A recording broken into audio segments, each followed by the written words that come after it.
Pro poor budget है, pro growth budget है।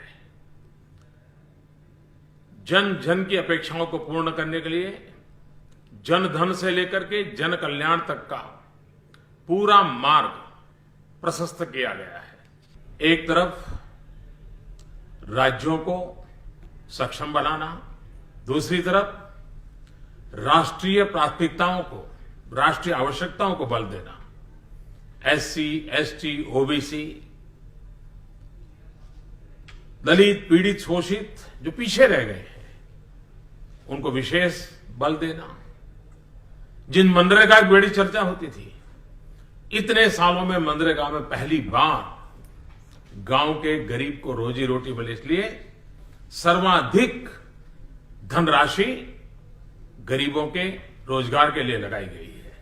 हमारे देश के छोटे छोटे व्यापारी रेकड़ी चलाते होंगे, सब्जी बेचते होंगे, कपड़े की फेरी करते होंगे, उनको धन प्राप्त करने के लिए बैंक हाथ ऊपर कर देती है, उनको पैसा मिलता नहीं है।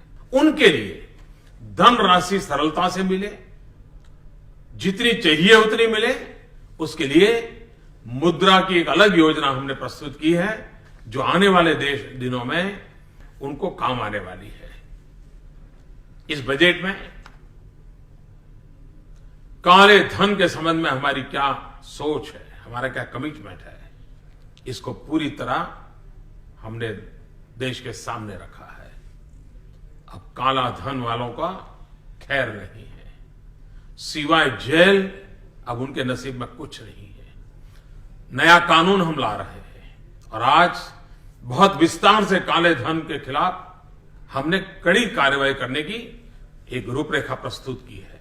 साथ साथ अब काला धन नया तैयार न हो, उसके लिए भी बेनामी ट्रांजैक्शन का जो कारोबार चलता है, उसके खिलाफ भी कानून ला रहे हैं। बजट निवेश बढ़ाने वाला भी होना चाहिए, हमारी आर्थिक क्षमताओं को मजबूत बनाने वाला होना चाहिए। इस बजट की सारी योजनाएं निवेश को बढ़ावा देने वाली है, इंफ्रास्ट्रक्चर को आगे बढ़ाने वाली है और सामान्य मानवीय के सपनों को पूरा करने वाली, और मैं कह सकता हूं सबसे ज्यादा रोजगार के अवसर जुटाने वाला ये बजट है। इस बजट में सामान्य मानवीय के लिए इतनी सारी योजनाएं लगाई है, चाहे वो आकस्मिक बीमा की बात हो, जीवन बीमा की बात हो, पेंशन की बात हो, हमारे नौजवानों को पढ़ने के लिए कॉलेज में जो खर्च होता है उसके लिए बैंक में इजीली लोन की व्यवस्था हो। एक के बाद एक सुचारू रूप से व्यवस्थाएं विकसित की है। और सबसे बड़ी बात, खास करके मेरे किसान भाई बहन, खास करके मेरे गरीब भाई बहन, जिनको अपने बुढ़ापे की चिंता है, हिंदुस्तान के हर गरीब से गरीब भी, किसान को भी, खेत मजदूर को भी बुढ़ापे में जब काम करने की स्थिति न रहे, उसको पेंशन मिले, ऐसी एक योजना हमने रखी है।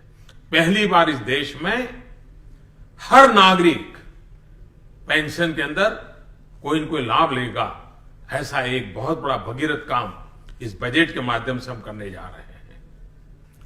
सबका साथ, सबका विकास, इसी मंत्र को लेकर के आगे बढ़ रहे हैं। मैं मेरे मित्र और साथी वित्त मंत्री श्रीमान अरुण जेटली जी को गरीबों के लिए, ग्रोथ के लिए, विकास के लिए, रोजगार के लिए, सामान्य से सामान्य मानवी को नए उमंग और उत्साह के साथ नई चीजों करने के लिए प्रेरित करने वाला बजट देने के लिए बहुत बहुत बधाई देता हूं। और मैं देशवासी, मुझे विश्वास है ये बजट आने वाले दिनों में हमें और नई ऊंचाइयों पर ले जाने का एक अवसर प्रदान करेगा।